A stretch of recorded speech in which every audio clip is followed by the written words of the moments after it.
What's up, guys? Edrone here, and today we're going to be installing our XM Plus receiver and our Wizard X220HV, and we're going to be looking at the Betaflight settings from the factory. Stay tuned.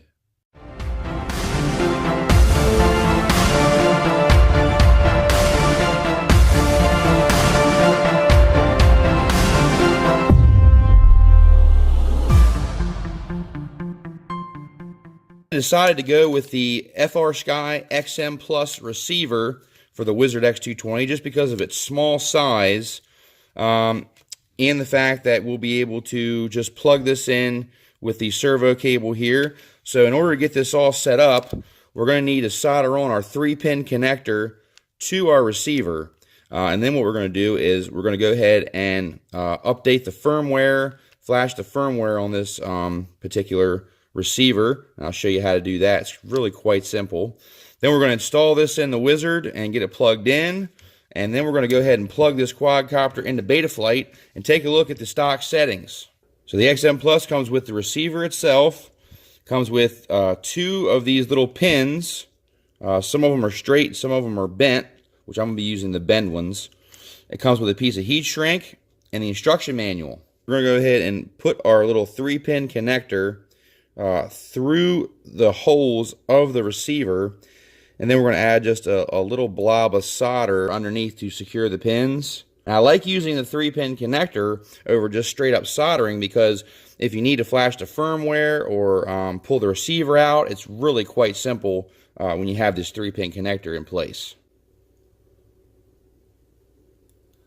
Alright, so I'm just using this little tool here to keep this receiver elevated enough to where the pins are just barely sticking through the bottom. That way I can go ahead and add some fresh solder.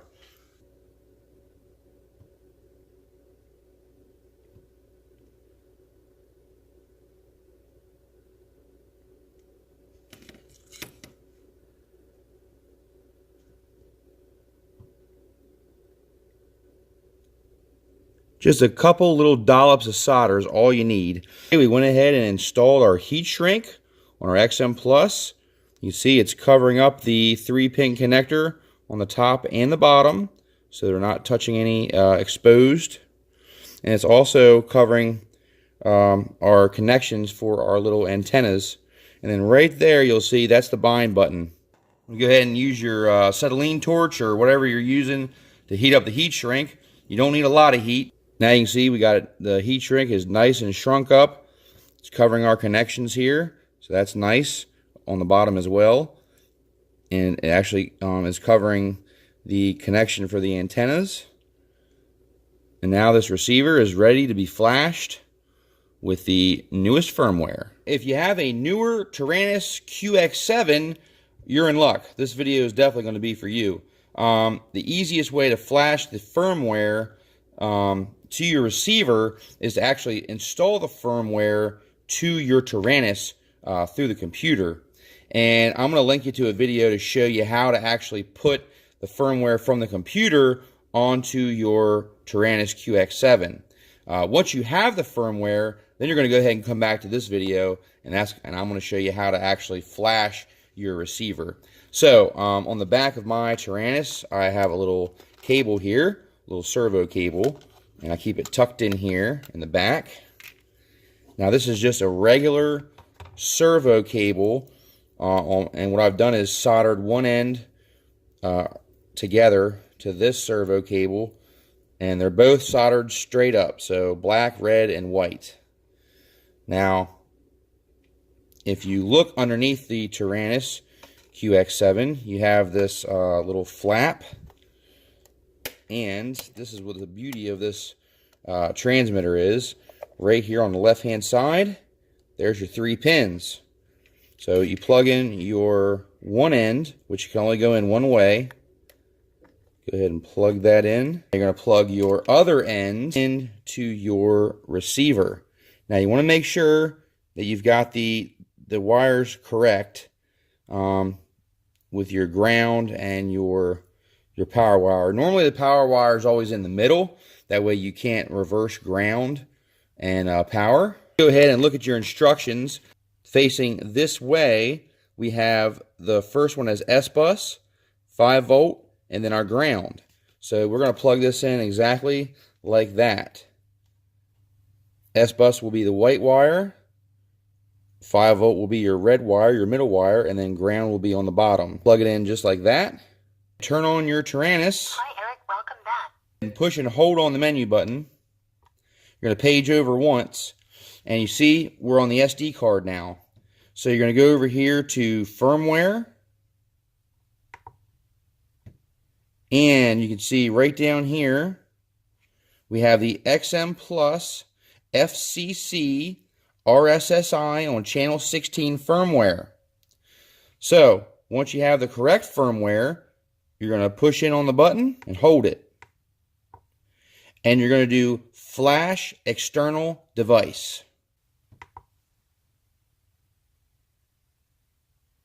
Okay, you can see the lights on the receiver are going to light up red and green, and it's going to start writing the firmware to the receiver. Now, you want to make sure you don't unplug anything, don't turn anything off. Let this completely write to your receiver. You don't want to brick your receiver.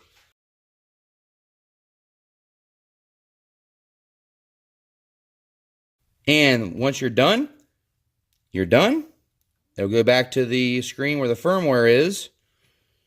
And then that's all you have to do to go ahead and flash your receiver. Got our receiver flashed with the newest firmware. We've got our pins soldered up. We got our heat shrink installed. Now it's time to go ahead and bind the receiver to the transmitter. Now you're going to need a couple things for this. You're going to need your quadcopter. You're going to need a LiPo battery, 4-cell, 5-cell, 6-cell. It doesn't really matter. I'm going to be using a 4-cell for this particular bind. And you're going to need your transmitter, obviously. So, first thing you need to do is go ahead and plug in your servo cable to your receiver. Now, the S-bus wire is going to be the yellow wire. That's going to go on the top. The 5 volt goes in the middle, and the ground goes on the bottom when you're looking at the receiver in this orientation. Now, once you've got your receiver plugged in to your quadcopter, this next step is very important. Make sure your VTX antenna is installed before proceeding, or you will damage your VTX, okay? You have to have your VTX antenna installed on the quadcopter. Go ahead and turn on your radio. Go ahead and create your model or copy a model and just change it like I did. And I'll link a video up here showing you how to create a new model if you've never created a model before. If you have created a model, it's going to be real easy. You just copy that model and change the name. So I've changed mine to the Wizard HV. Push your menu button, page over once, scroll counterclockwise with your wheel. Come up here to where it says RX num and scroll over and highlight the BND, which is bind. You go ahead and push this on the transmitter.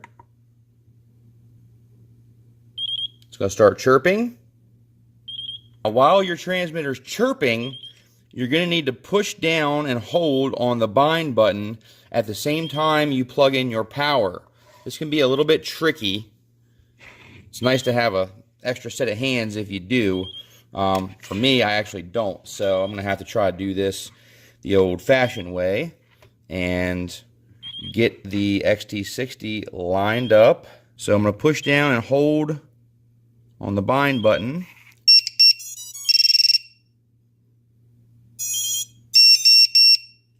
Okay, see on the receiver, you have a green light and you have a red flashing light. Now, go ahead and turn off the bind on the radio. Exit out of that. Now, you're going to go ahead and unplug your battery. Now, when we plug back in, the receiver light should come on green if we are correctly bound.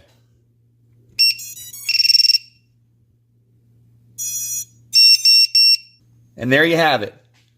A solid green light.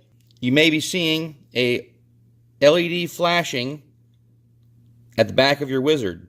That is your buzzer. So in a minute, this thing is going to start beeping very loudly. There it goes. You're going to push the button. Just push that little button in. Just be very careful when you push it. Be gentle.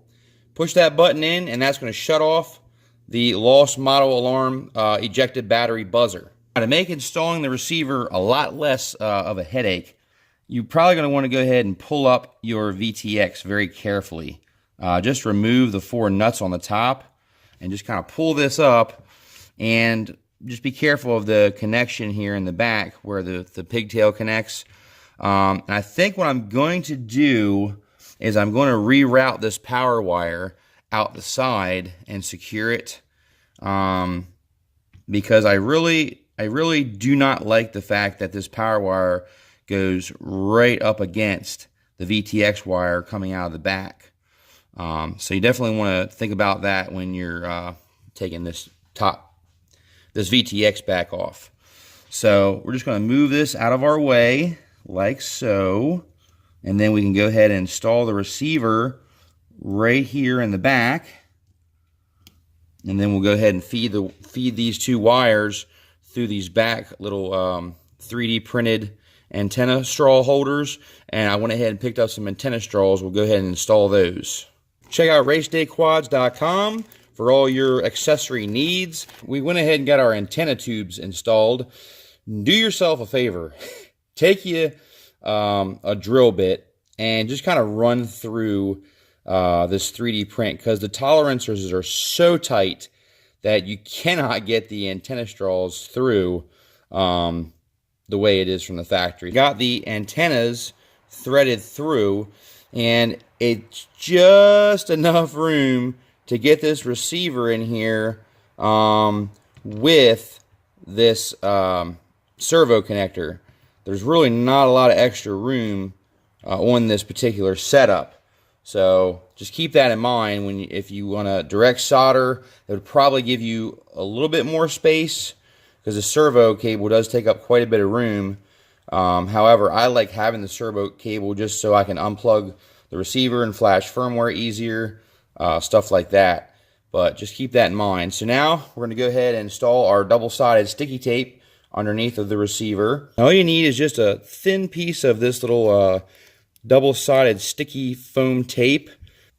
We have our antenna tubes installed, and they actually look really nice. Keeps them out of the prop line, and it's going to keep them protected and crashes and stuff like that. So that's what they look like installed on there.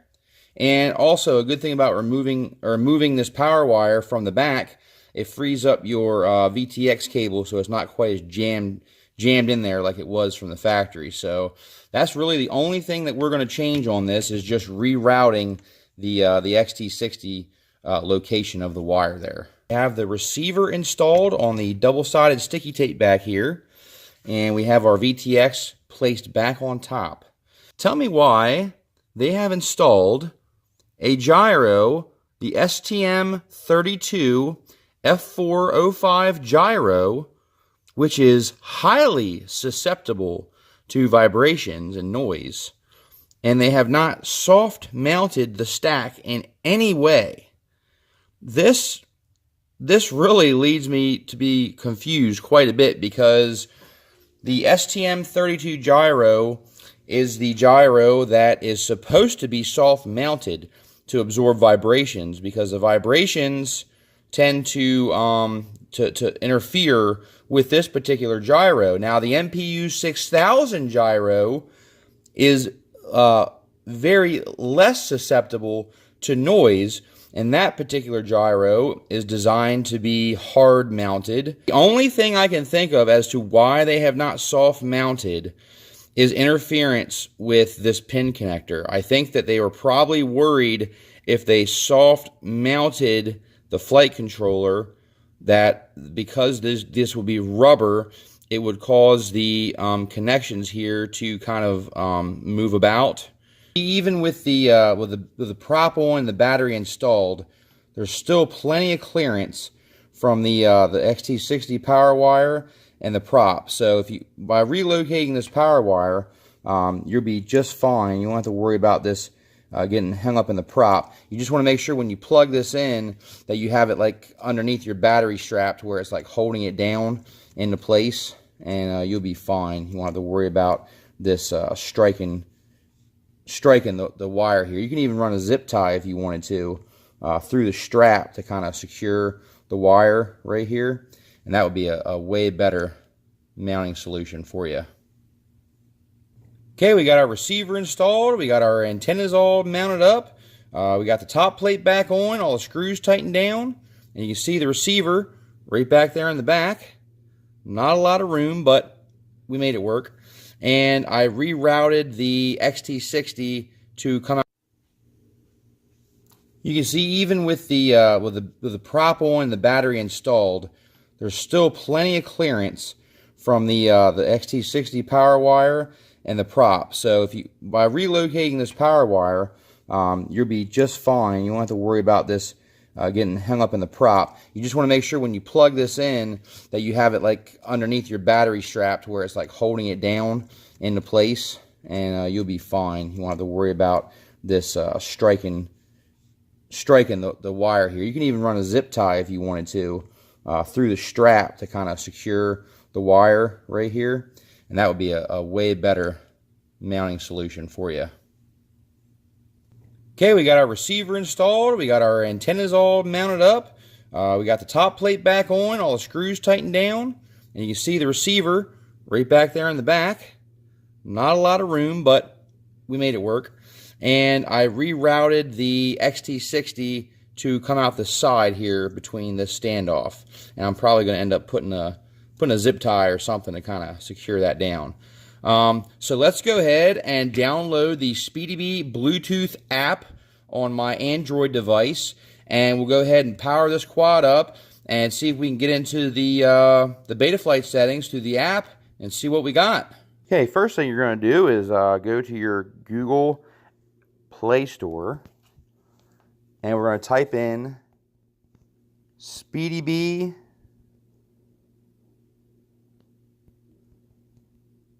We'll just type in SpeedyBee Betaflight. See what that happens. Okay, we got SpeedyBee that says Run Cam, Betaflight VTX Configurator.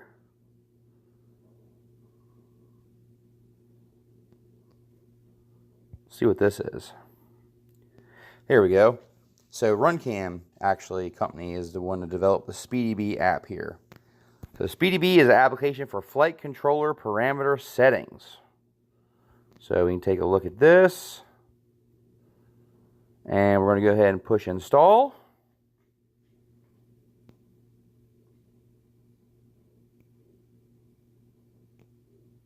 Wait for it to install.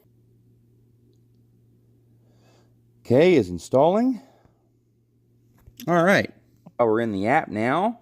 See the accelerometer's turned on, the gyro's turned on. Let's go ahead and look at our setup here.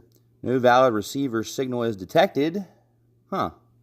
And MSP connection is active. Our battery voltage, 14.9. RSSI, which we don't have. Let's go ahead and turn on our transmitter. Hi, Eric. Welcome back. And see if this changes anything. Angle mode. Okay, transmitter is on.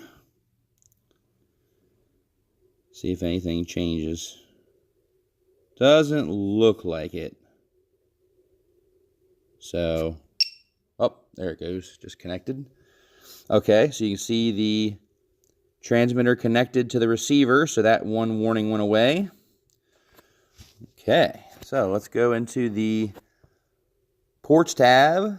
You can see we have the UART3. Everything's disabled there. UART6. We have our RX, our serial RX. Okay. We have on UART1, TBS Smart Audio under peripherals is turned on. So that's good. Okay. Looks great. Go ahead and go to the configuration tab. All right, we are running 8K gyro and 2K PID loop. Huh. Not sure why they're not doing 8K, 8K. It's a little bit confusing there. But anyway, we're going to run everything stock, like I said. Let's see. Motor direction is not reversed, so that's correct.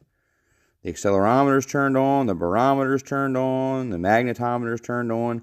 None of that really needs to be turned on, but we're just going to leave it on because we're going to leave everything stock. They have not given us a craft name in the OSD, and as you saw earlier on the on-screen display, they have disabled from the factory the Betaflight OSD and have left the camera OSD instead, which I will definitely be changing. I think you would rather have the Betaflight OSD, but I'm sure rather than having both the Betaflight and the camera OSD on screen, it was easier for them to just turn off the Betaflight OSD. So we're running D-Shot 600, and our motor idle throttle value, wow, is 2.5%. Very, very low motor idle there. And definitely concerned about that. Our board sensor alignment, the yaw is -1. Not sure why that is. Here's our accelerometer trim. Our maximum angle arming's 24 degrees, which definitely going to be changing that as well. And I'll do a separate video and show you everything I change after we do our stock flight. And I'll show you everything I change to kind of go to my liking. Okay, down here, other features. They have LED strip turned on. Not sure why, because there's no LEDs unless they're using the LED to power something else. The display is off. The OSD is turned on. However, there's nothing on the screen that I saw. Anti-gravity is turned on. Air mode is turned off. And the dynamic filter is turned on.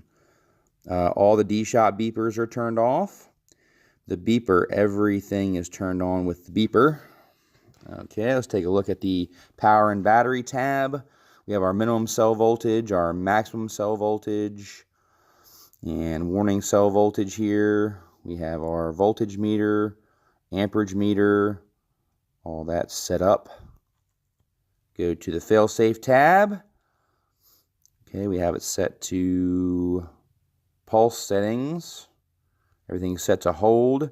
We're at stage 1 drop, which that's what we want. We want it to drop.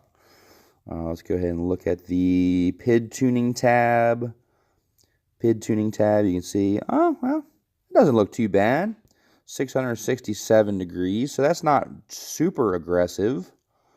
So that's good. There's all your PIDs, all your rates. Take a look at all this here. Here's your anti-gravity, your throttle curve, your preview there. Go ahead and look at the stick tab, see if, oh, yep, we got throttle, so that's good. Let's go ahead and do our yaw. Yep, we got yaw, so that's good on the receiver. Got our pitch, got our roll. Perfect, everything looks good on there. RSSI is disabled, which we'll turn that on so I can have RSSI in my OSD. Here's all the settings for the dead bands, which is all set to 0. And doesn't appear, well, the yaw is moving a little bit. You see that? The yaw is twitching a little bit. So probably wouldn't hurt to add a little bit of deadband, but we'll do that in another video. Here's the modes tab. So we have the angle mode on the aux2. So it is set to angle mode. There is no arming switch set up, so that's where we're going to have to set that up. So let's go ahead and see if we can go ahead and set that up now. So we're going to add range, maybe.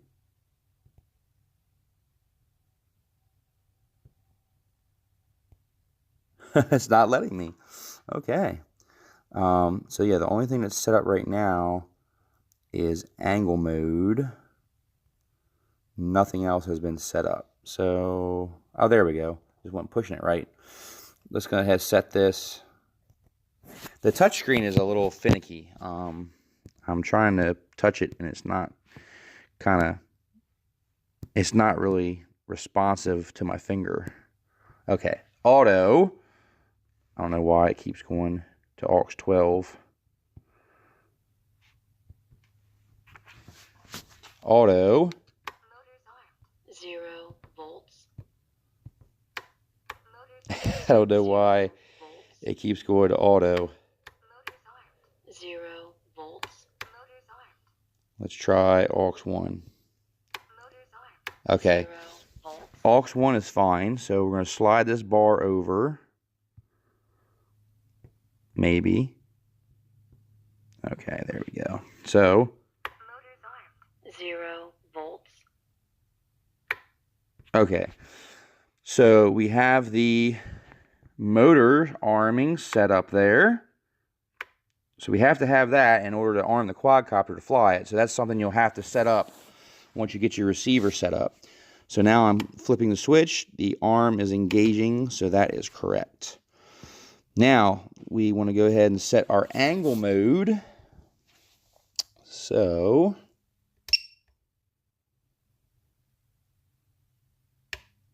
there's acro, so that's already set correctly for my switch.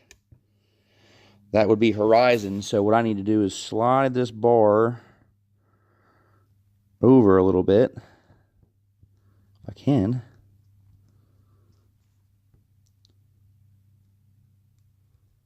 There we go. Slide this over a little bit. Angle, horizon.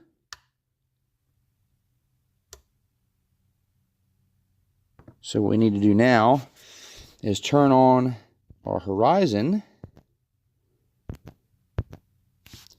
Set this to aux 2. Aux 2. So now we're in acro, horizon, angle mode. So that's set up. Okay. They don't have turtle mode enabled, so we'll go ahead and add that.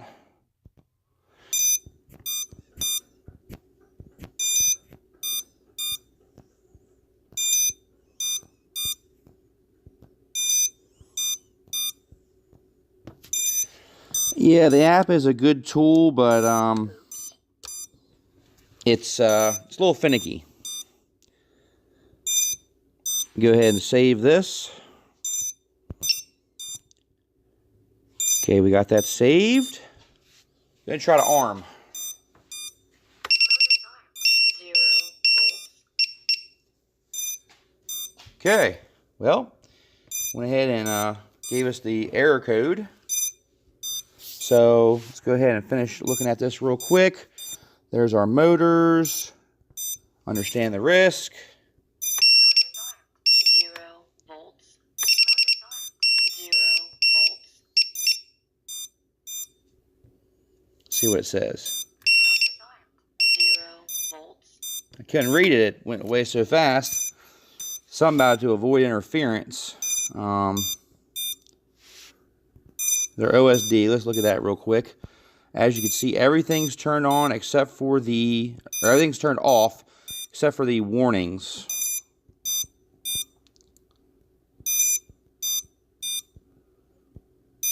And we have our post-flight statistics. So they have turned all that off. LED functions, black box, and mode and pin associate here. Okay, you can start to change stuff there. That's kind of interesting.